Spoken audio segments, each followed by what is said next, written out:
Ngayon po umaga, tayo po ay dadako sa salita ng Panginoon at alam po natin na ang isa sa pinakamalaking susi para mabuksan ang langit ay walang iba kundi ang pananampalataya. Kung wala kang pananampalataya o kung wala tayong pananampalataya, hindi mabubuksan ang langit kahit anong gawin po natin. Tanging ang pananampalataya lamang ang makakapagbukas sa langit. Kapag wala kang pananampalataya, hindi mo pwedeng makita ang himala ng Diyos. Bakit? Kasi tanging sa pananampalataya lamang nakakagawa ng himala ang Diyos. Kapag wala kang pananampalataya, hindi mo makikita ang kaharian ng Panginoon sapagkat ang kaharian ng Diyos ay nabubuksan lamang sa pamamagitan ng pananampalataya. Kaya nga po tayo po, pinag-aaralan po natin ano ba yung pananampalataya. Sabi po sa Romans chapter 10 verse 17, di ba? Ano po nakalagay doon? Faith comes from hearing, and hearing the Word of God. Diba? Bakit sinabing faith comes from hearing and hearing? Bakit po? Kasi nga po, kapag tayo ay nagbubuklat ng Biblia, pag binubuklat po natin ang salita ng Diyos at binabasa po natin ito, hindi natin ito binabasa ng tahimik, binabasa po natin ito ng malakas. At habang binabasa po natin ito, napapakinggan po natin ang salita ng Diyos. Ang sabi ng Biblia, ang kanyang salita ay buhay at espiritu. At dahil po ang kanyang salita ay buhay at espiritu, sa pamamagitan ng ating pong pagbabasa ng salita ng Panginoon at ito po ini-recite po natin, napapakinggan po natin yung salita ng Panginoon at ito po ay patuloy na nagbibigay ng pananampalataya po sa atin. Kaya nga po, ang pananampalataya ay nakukuha po sa patuloy na pakikinig ng salita ng Panginoon. Lagi po natin tandaan, kasi po, maraming katuruan na patungkol sa pananampalataya, na pananampalataya ay makukuha sa pamamagitan ng ganito, pamamagitan ng ganyan. Ang pananampalataya po ay nakukuha lamang sa patuloy na pagbabasa, meditate, at patuloy na pag-aaral ng salita ng Panginoon. Habang ginagawa po natin to, ang ating pong tayo po ay nagkakaroon ng pananampalataya sa Panginoon, ng pananampalataya sa Diyos. Ngayon pong umaga, pag-aralan po natin sa Luke chapter 17, mababasa po natin sa Luke chapter 17, verse 5 to 6.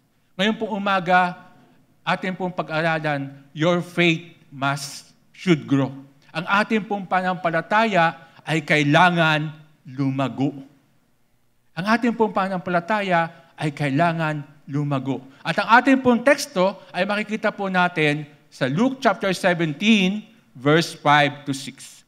Alam ko na ang verse na to, ang scripture na to, ay very familiar na po kayo dito.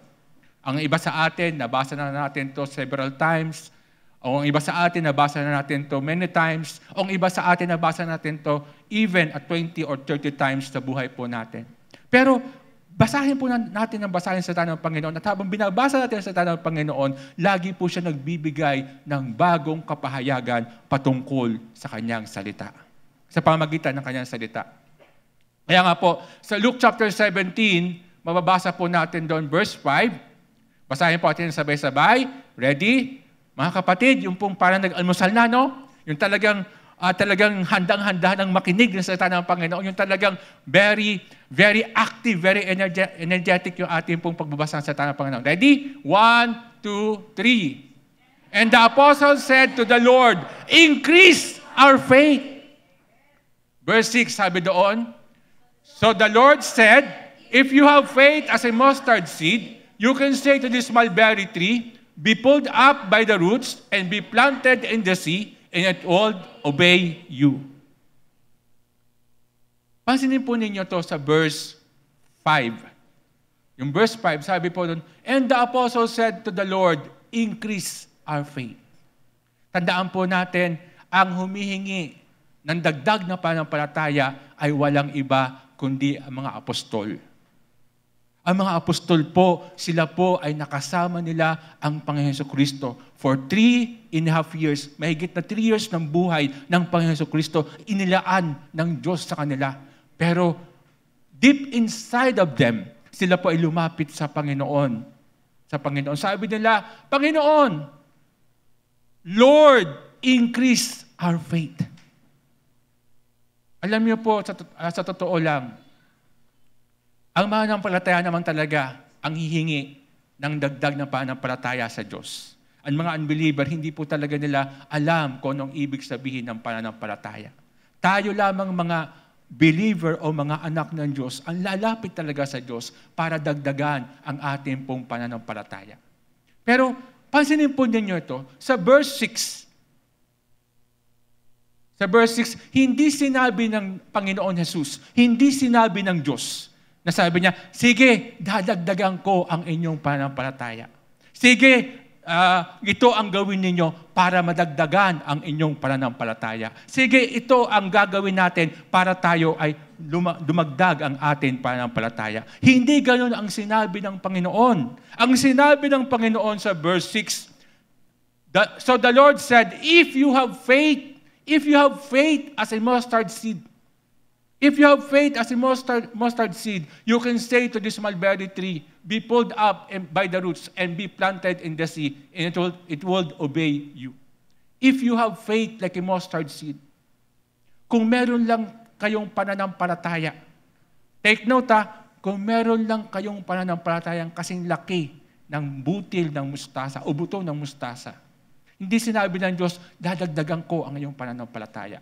Hindi sinabi ng Diyos, bibigyan kita ng malaking pananampalataya. Hindi sinabi ng Diyos na ang pananampalataya mo ay talagang mag-i-increase. Ang sinabi ng Panginoon, kung meron ka lang kasing laki ng butil ng mustasa, buto ng mustasa. Nasanay kasi ako sa butil.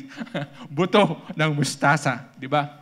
Alam niyo po, kapag nakakita tayo ng buto ng mustasa, sabi nga po ng iba, ang buto ng mustasa ay mas maliit pa sa munggo. Di ba? Mas maliit pa sa munggo. Actually, kahit yan mas maliit pa sa munggo o kasi laki ng munggo, ganun pa man, ibig sabihin yan, maliit lang yon. Nakuha po natin. Kaya po, ang pananampalataya ay hindi po dinadagdagan. Ang pananampalataya po ay lumalago. Bakit po? Ang sabi ng Panginoon, kung meron lang kayong pananampalatayang kasing laki ng butil, ng buto ng mustasa, buto ng mustasa, di ba? Ibig sabihin, ang pananampalataya po natin ay kinumpara lamang sa buto ng mustasa. At ang buto po, saan po dapat yan itanim? Siyempre po sa lupa. Hindi natin pwedeng itanim ang buto sa tubig. Mamamatayan. Hindi yan mabubuhay. And therefore, ang buto po, ini-expect na ito ay lalaki. Kapag buto, ang expectation po natin na ito po ay lalaki, ito ay magiging halaman, ito ay magiging puno, at ito ay magdadahon, at ito ay magbubunga. And therefore, ang sabi ng Panginoon, kasing laki lamang ng buto ng mustasa. Ibig sabihin, ang ating pong pananampalataya ay hindi po padagdag, kundi dapat po ito ay lumalago. Kasi ito po ay buto. Ito po ay binhi. Na kapag itinanim mo sa lupa, ito po ay lalago. Tandaan po natin, ang buto pag itinanim sa lupa, ito po ay lalago. Ang ating pong pananampalataya, kapag itinanim po natin sa tamang environment. Ano ba yung tamang environment? Sa tamang environment. Ang tamang environment ay walang iba, kundi unang-una sa lahat, yung presensya ng Panginoon. Pangalawa, kapag itinanim mo ang pananampalataya mo sa salita ng Diyos. Kapag itinanim mo ang buhay mo, ang pananampalataya mo sa gawain ng Panginoon, yun po ang tamang environment. Kung paano ang buto ng mustasa ay itinatanim sa lupa, ganoon din po ang ating pong pananampalataya. Dapat po siyang itanim sa tamang taniman, sa tamang environment. Ang tamang environment lagi ay ang lugar na kung saan tayo po nanalangin sa Panginoon. Ang tamang environment po, God, ang tamang pong environment ay yung pagkakataon na tayo po ay nagbabasa, nag-aaral, nag-meditate ng salita ng Panginoon. Ang tamang environment po ay yung uma-attend ka ng gawain ng Panginoon at para ikaw ay magkaroon ng fellowship sa iba. Ang tamang environment po ay yung kung saan nagdilingkod ka sa Diyos at ikaw ay namumuhay na may kabanalan at kaayusan. Yun po ang tamang environment. Kaya nga po, ang ating pananampalataya ay palago ng palago at hindi po padagdag ng padagdag. Ang dinadagdagan lamang po yung mga bagay. Ang pera po, dinadagdagan. Nakuha po natin. Di ba? Ang pera po, dinadagdagan. Pero ang pananampalataya, pinalalago. Kaya nga po, kailangan lumago ang ating pong pananampalataya. Our faith should grow. Diba? Should grow. Diba? Ngayon, the question sa araw na to, yung pinakamalaking question is, how does our faith grow? Paano ba lalago ang ating pananampalataya? Lalago ba to kapag tayo po ay nasa Facebook? Lalago ba ito kapag tayo po ay nasa ating trabaho? Lalago ba ito kapag tayo ay nasa ating pong eskwelahan? Lalago ba ito kapag tayo po ay nasa ating pong pamilya? Lalago ba ito kapag tayo po ay namumuhay na mabuti lang? Alam niyo, pag sinabi natin paglago, ito po ay tinatawag, ibig sabihin ng growth, the process of something becoming bigger. The process of something becoming bigger. Pag sinabing grow, ibig sabihin, ito po ay proseso. Ito po ay proseso ng paglaki ng isang bagay. Diba? Kaya nga po, ang paglago ay proseso. Hindi po to one-time affair. Hindi po to one-week affair. Hindi to one-month affair. Kundi ito po ay proseso. Ito po ay dapat natin daanan. Paano tayo lalago? Kung paano ang buto ng mustasa itanim mo sa lupa, hindi ka agad yan tutubo.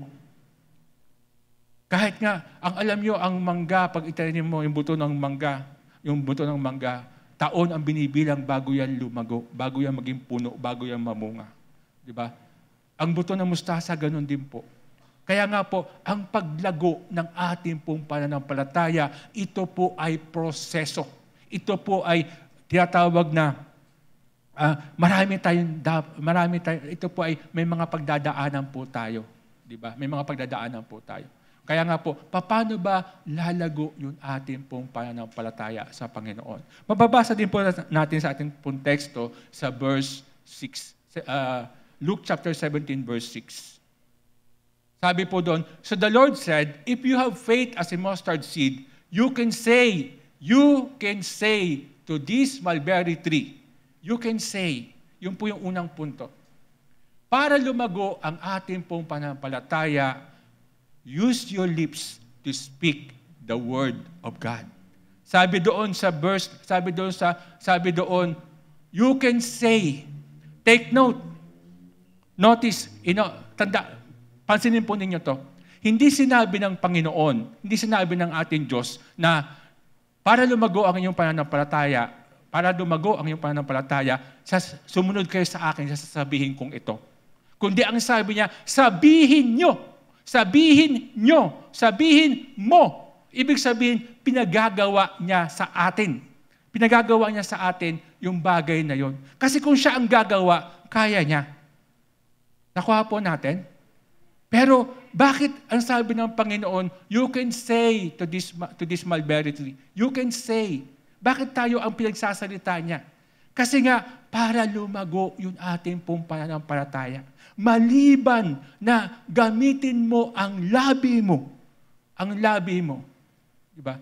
Para sabihin ang salita ng Panginoon, hindi lalago ang ating pong pananampalataya. Sabi doon, you can say. Kaya nga po, pag binasa natin yung Psalms chapter 35, verse 23. 28 pala po. Basahin po natin sabay-sabay. Psalms 35, verse 28. Ready? 1, 2, 3. And my tongue shall speak of your righteousness and of your praise all the day long. Kaya po, pag ginamit po natin ang ating pong dila, ang ating pong labi, para po lumago ang ating pong pananampalataya, para sabihin yung mga bagay na matuwid, yung mga bagay na nagbibigay ng papuri sa Diyos, yung mga bagay na kung saan malulugod ang Diyos sa atin. Alam niyo po, napaka-importante ng ating pong pagsasalita. Sapagkat ang ating pong pagsasalita, dito po lumalago ang ating pong pananampalataya. Dito nakikita yung ating pong pananampalataya. Kung paano ang pagdinig at kung paano ang pagbabasa at pakikinig ng salita ng Panginoon ay nagpapapasok ng pananampalataya sa atin. Ang pagsasalita ng mga bagay na matuwid, ng mga bagay na kung saan nakakalugod sa Panginoon, nakakapagbigay ng papuri sa Panginoon, ito po ay nakakapagpalago ng ating pong pananampalataya. Diba? Kaya nga po, tayo po, hindi tayo naglalabas sa ating pong labi ng mga masasamang salita.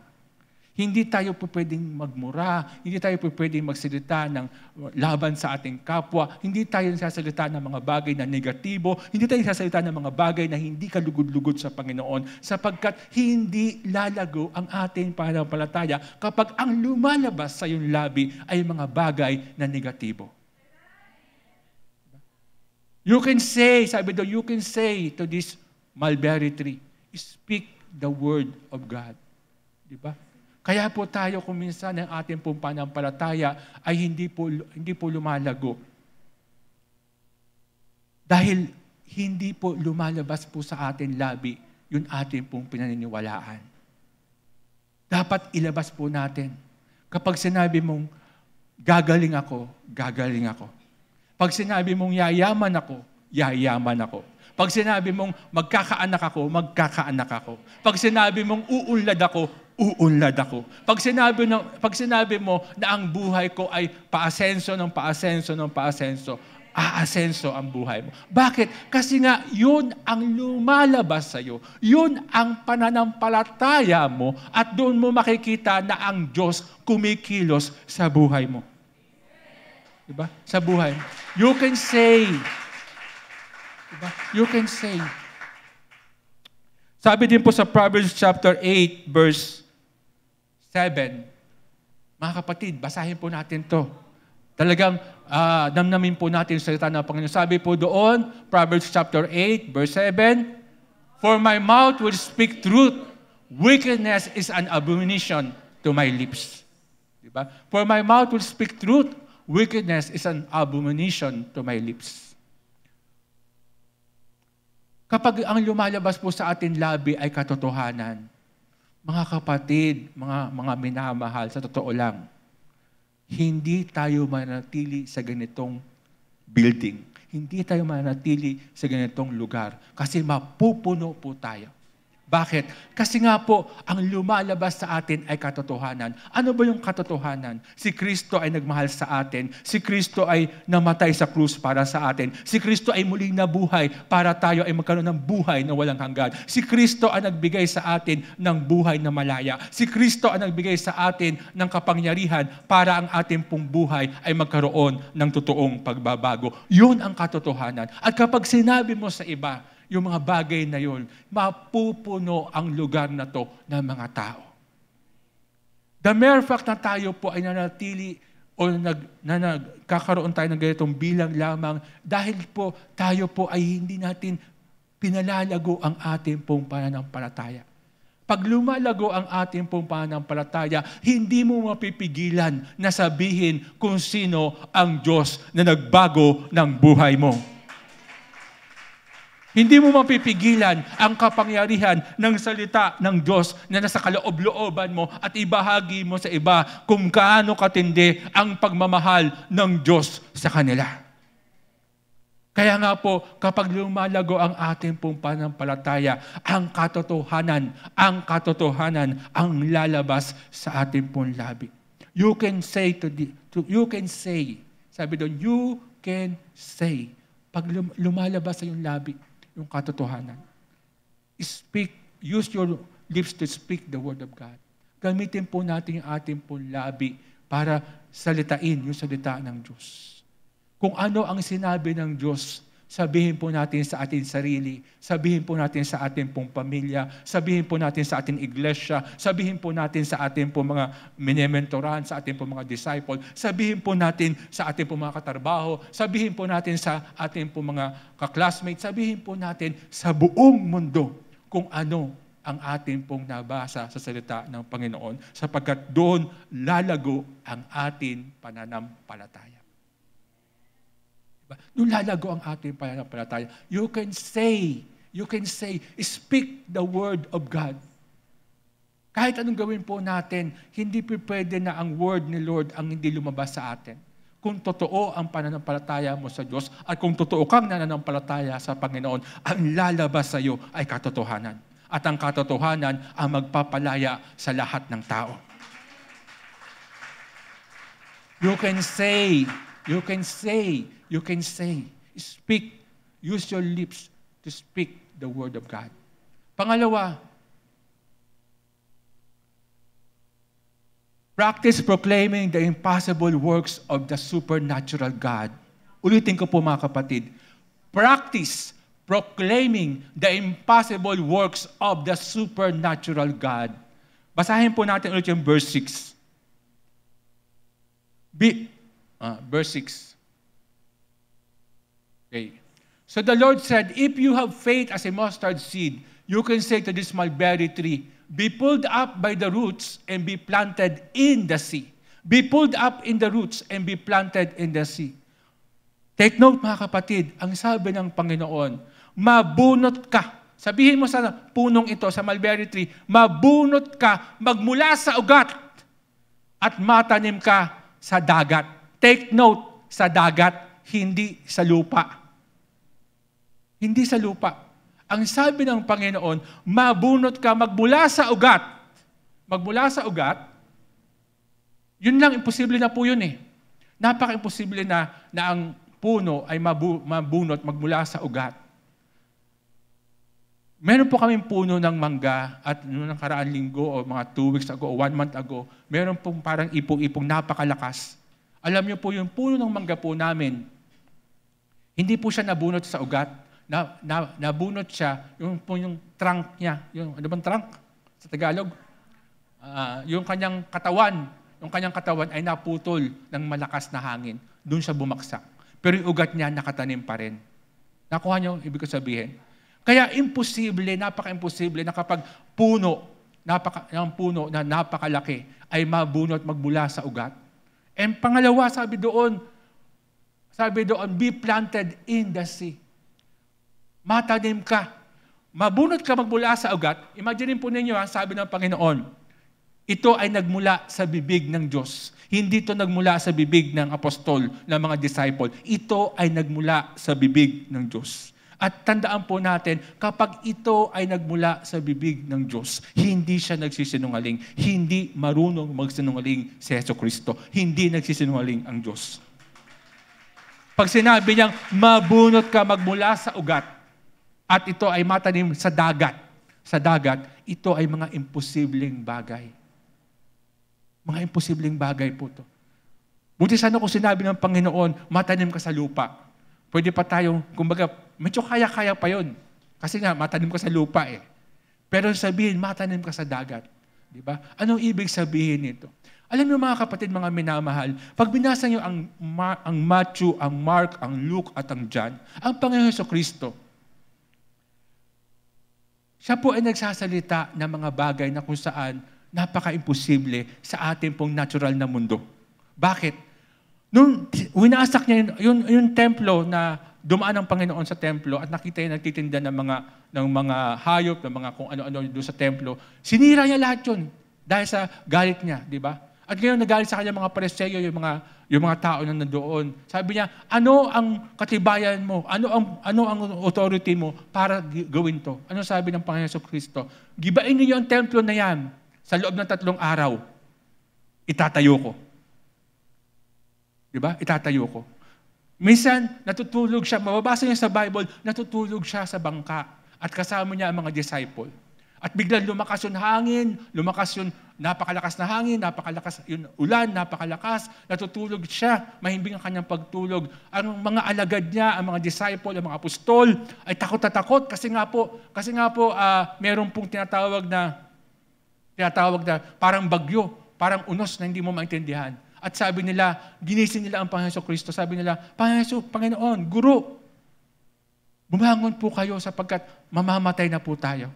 Alam niyo, sabi ang Panginoon, tumayo siya. Ang sabi niya, hangin, tumigil ka. Ulan, tumigil ka. At tumigil. Pansinin po ninyo to.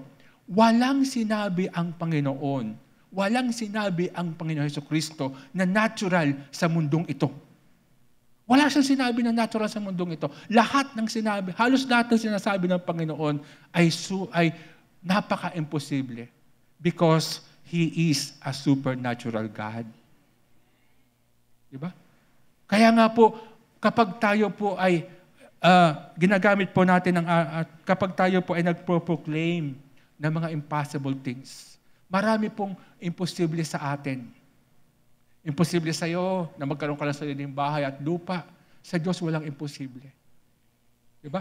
Imposible sa iyo na mabuhay ng maayos at marangal. Sa Diyos wala pong imposible. Diba? Imposible sa iyo na yumaman, pero sa Diyos wala pong imposible.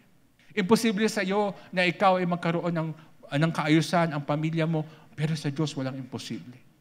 Diba? Lahat ng bagay sa Diyos ay posible. Sabi doon, proclaim the impossible things. Diba? Alam nyo, magsawa na tayo na mag-proclaim ng mga bagay na kung saan napakadali. Diba? Nakakasawa na sasabihin mo, magkakaroon ako ng pera, 10,000. Maliit lang yan, mga kapatid. Mag-declare ka ng milyon-milyon. Diba? Mag-declare ka ng mga imposibleng bagay. Diba? Nasabihin mo, magkakaroon ako ng motor na ganito. Diba? Maliit lang yan, kapatid. Dapat mag-declare ka ng mas mahal na sasakyan. Diba? Magsawa na tayo na mag-declare ng mga bagay na kung saan kayang-kaya naman ng tao. Diba?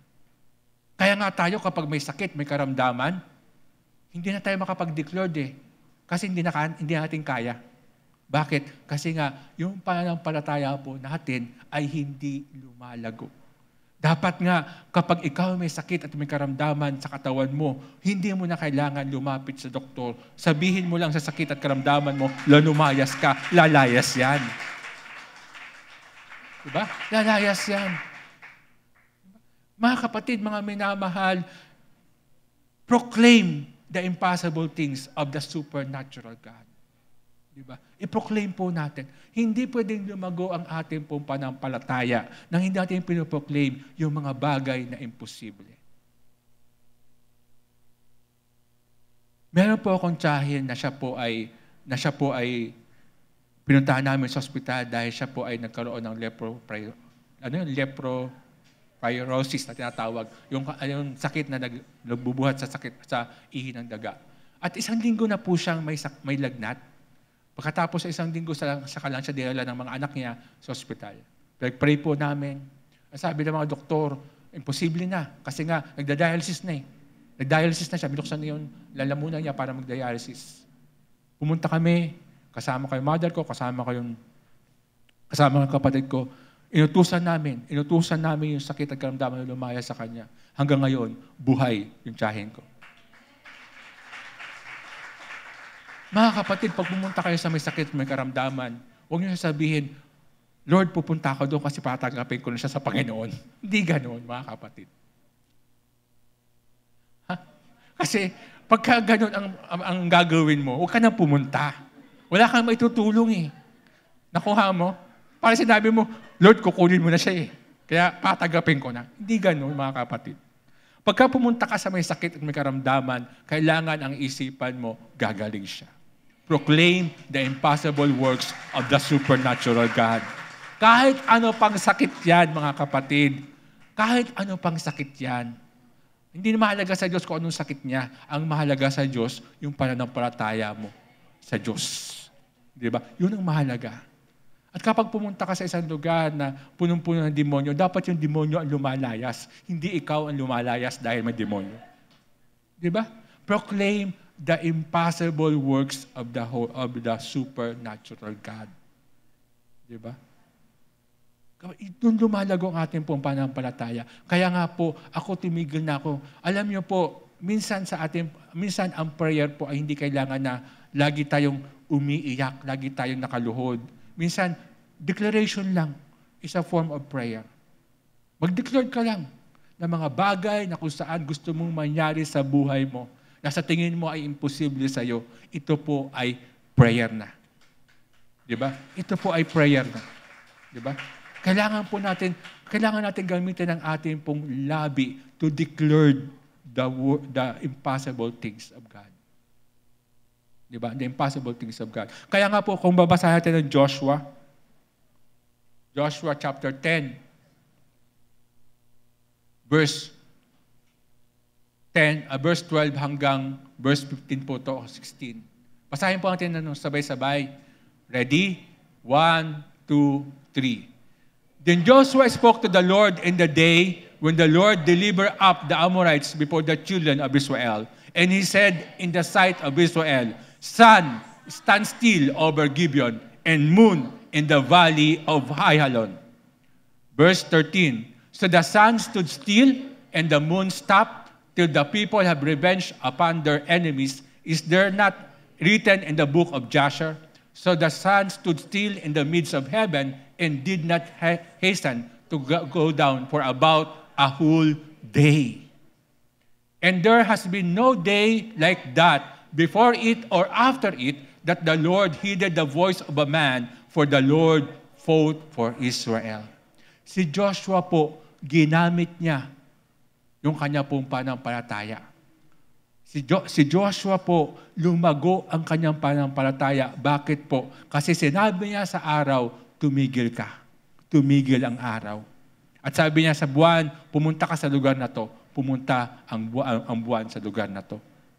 Mga kapatid, mga minamahal, ang nakasulat sa salita ng Diyos ay nakasulat sa salita ng Diyos. Hindi to katang-isip lang. Ito po ay nangyayari. Ito po ay nasa kasaysayan. Kapag nasa kasaysayan, ito po ay totoo.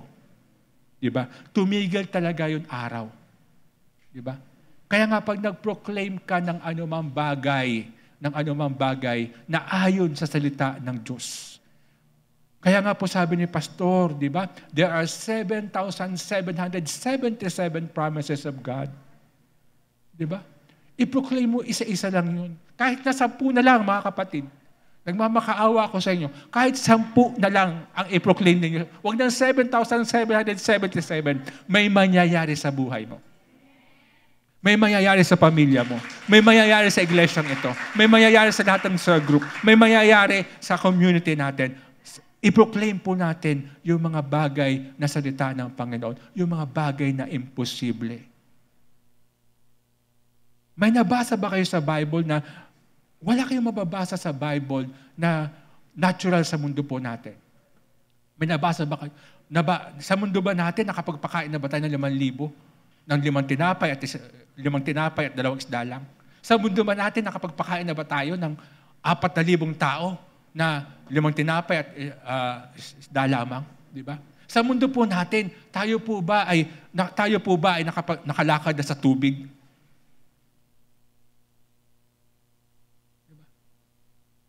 Kaya sa mundo po natin, sa Biblia po, wala kang makikita ng mga bagay na posible. Lahat ng bagay ay imposible. Bakit po? Kasi nga, ang salita ng Panginoon ay gumagana sa pamagitan ng pananampalataya. Ng pananampalataya. Kaya kailangan natin gamitin ang salita ng Diyos para ang ating pong pananampalataya ay lumago. Diba? Lumago. Wala akong nakita sa Bible. Nabasa ko na ang Bible ng 2 beses. Papunta na ako sa 3 beses ngayon, yung pagbabasa ko ng Bible. Wala akong nakita na natural things sa Bible. Lahat ng nabasa ko sa Bible ay supernatural.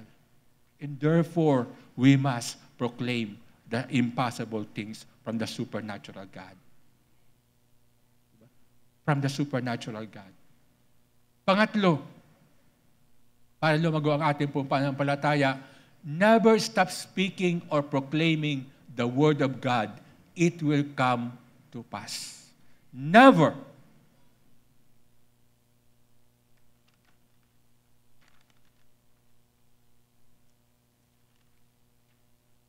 Never stop speaking or proclaiming the Word of God. It will come to pass. Huwag po tayong tumigil na sabihin at ipahayag ang salita ng Diyos at ito ay mangyayari. Ito ay mangyayari. Alam nyo, namamangha ako sa Bible, pag nagbabasa ako sa Old Covenant, lagi nyo mababasa, it come to pass, it come to pass, it come to pass, it come to pass. Lagi nyo mababasa Genesis, sa Exodus, sa Leviticus, sa Deuteronomy, mababasa yung salitang, it come to pass. Di ba? Bakit po? Kasi ang salita ng Diyos ay nangyayari. Kung babasa natin yung verse 6, Luke chapter 17, verse 6, balikan po natin. Sabi po doon, so the Lord said, if you have faith as a mustard seed, you can say to this mulberry tree, be pulled up by the roots and be planted in the sea, and it will obey you. Ito ay susunod sa iyo. Hindi ba, ang sinabi ba ng Diyos, mabunot ka at matanim sa tubig o sa dagat at maghintay kayo? Yung ba sinabi ng Panginoon? Maghintay kayo. Ang sabi doon, susunod sa'yo. Di ba? Susunod sa'yo. Ang problema kasi, kaya hindi sumusunod sa atin, tumitigil tayo. Huwag po tayong tumigil.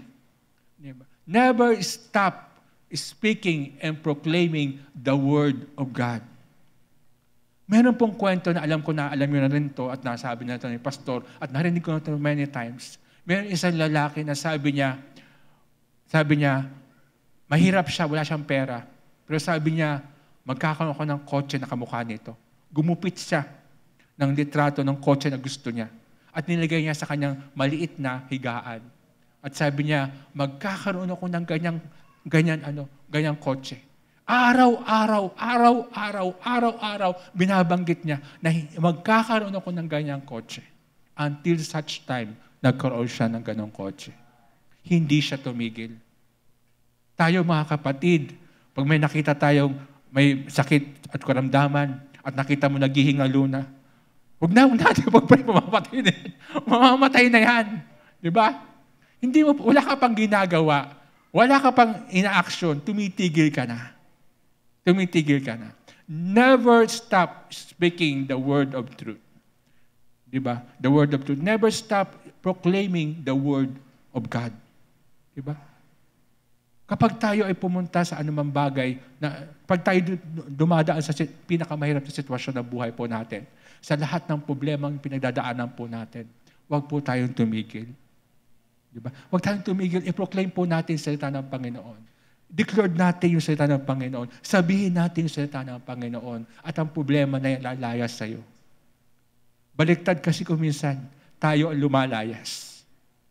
Diba? Pag may problema ka sa bahay, may problema kayo mag-asawa, at hindi kayo magkaintindihan, imbis na harapin mo, ikaw ang lumayas. Hiwalay na kami kasi hindi kayo magkaintindihan. Di ba? Hindi kayo magkaintindihan. Tayo ang lumalayas. Di ba? Ang sabi doon, it will obey you. It will obey you. Mga kapatid, mga minamahal, sa tagal ko sa pananampalataya sa Panginoon, aaminin ko, may mga up and downs ako sa buhay ko. Pero ni minsan sa buhay ko, hindi ko nakita na ang Diyos ay naging mahina at naging marupok. Siya ay napakalakas na Diyos. Kaya alam ko na kapag hindi ka tumigil, hindi titigil ang Diyos. Kaya tumitigil ang Diyos. O sa tingin mo tumitigil ang Diyos dahil ikaw ay tumigil na. Diba? Kasi ang Diyos hindi titigil. Bakit? Kasi makapangyarihan siya. Diba? Hindi titigil ang Diyos dahil mayroon kang pananampalataya. Hindi titigil ang Diyos dahil ikaw ay para sa Kanya. Ikaw ay Kanyang anak. Tandaan po natin to, ang Diyos hindi tumitigil. And therefore, bilang mga anak ng Diyos, hindi tayo dapat tumigil. Hindi tayo dapat tumigil. Na kapag may pinoclaim tayo, may dineclare tayo, huwag tayong tumigil. Nagde-declare tayo, nag-speak tayo na magkakaroon tayo ng sariling simbahan at lote. Diba? Ang iba sa atin, tumigil na. Tumigil na mag-declare, tumigil na mag-pray. Mga kapatid, mga minamahal, kung gusto mong lumago ang pananampalataya mo, huwag tayong tumigil na mag-pray ng sariling simbahan at sariling lote. Nagde-declare tayo na ang buong Quezon City ay madala natin sa Panginoon. Na ang mga kulto sa lugar na to ay mawala. At talagang maghari ang salita ng Panginoon. Ang Diyos ang maitaas sa lugar ng Quezon City. Dapat hindi tayo tumigil. Hindi tayo tumigil. Never stop speaking the Word of God and proclaiming the Word of God. Never stop. It will come to pass. Diba? It will come to pass. Sabi po sa Joshua chapter 23, verse 14. Mga kapatid, basahin po natin to. Ito po ay napakaganda. Pag ninamnam po natin itong verse na to, talagang makikita po natin kung gaano kabuti at kamakapangyarihan ang Panginoon. Basahin po natin sabay-sabay. Ready? 1, 2, 3. Behold, this day I am going the way of all the earth, and you know in all your hearts and in all your soul that not one thing has failed of all the good things which the Lord your God spoke concerning you. All have come to pass for you. Not one word of them has failed. Diba? Not one word of them has failed. Sinabi ito ni Joshua nung malapit na siyang kunin ng Panginoon. Nung malapit na siyang kunin ng Diyos. Sabi niya, huwag kayong tumigil. Bakit? Kasi nga, lahat ng mabubuting bagay ay ginawa ng Diyos sa inyo. Walang ni isa man salita ng Diyos na nag-fail sa inyo. And therefore, sa buhay po natin, wala ni isang salita ng Diyos na mag-fail sa atin. Pag sinabi ng Diyos, believe in the Lord Jesus Christ, you and your household will be saved. Paniwalaan po natin yon. Na ang buong sambayanan ay talagang kikilala sa Diyos. Diba? Pag sinabi ng Diyos sa iyo, pag sinabasa mo sa salita ng Panginoon, your faith has made you well. Paniwalaan mo yun. Na ang pananampalataya mo ang nagpagaling sa iyo. Diba? Kung ano ang nakasulat sa salita ng Panginoon, yun ang paniwalaan po natin. Huwag tayong tumigil. Huwag tayong tumigil. Diba? Alam niyo po, sa dami ng katuruan dito sa ibabaw ng lupa, mga nagtuturo ng kung ano-ano patungkol sa salita ng Panginoon, dapat tayo mismo bilang mga anak ng Diyos, alam natin kung ano ang ating pong tinatayuan sa salita ng Diyos. At huwag tayong tumigil doon sa salita ng Panginoon. Doon sa salita ng Diyos. Kasi kapag tumigil po tayo, hindi talaga pwedeng mangyari yon. Tumigil ka eh. Diba? Tumigil ka. Remember yung babaeng byuda na maraming utang sa Old Covenant? Mababasa po natin na ang si Propeta Elijah. Di ba? Sabi sa kanya, anong meron ka? Meron lamang po akong isang bote ng langis dito. Di ba? Bisaya manggin. Bote ng langis dito. Di ba? Sabi niya, kumuha ka pa ng mga lalagyan. Di ba? Kumuha ka pa ng mga lalagyan. Di ba? Yung anak niya, naging katulong sa pagkuha ng mga lalagyan. Nanghiram siya ng mga lalagyan. At talagang lahat ng lalagyan napuno ng langis. Di ba? Napuno ng langis. Nung sinabi ng anak na wala na po nay, wala na akong makuha, tumigil na siya. And therefore, tumigil na rin ang Diyos. Ang Diyos ay hindi tumitigil kapag tayo ay hindi tumigil. Di ba? Kapag hindi po tayo tumigil, hindi tumitigil ang Diyos. Susunod kung ano man ang pinaniwalaan mo. Bakit? Kasi ang pananampalataya mo ang ino-honor ng Diyos. Ang pananampalataya mo ang binibigyan ng Diyos ng pahalaga. Di ba? Ng pahalaga. It will come to pass. Di ba? It will come to pass.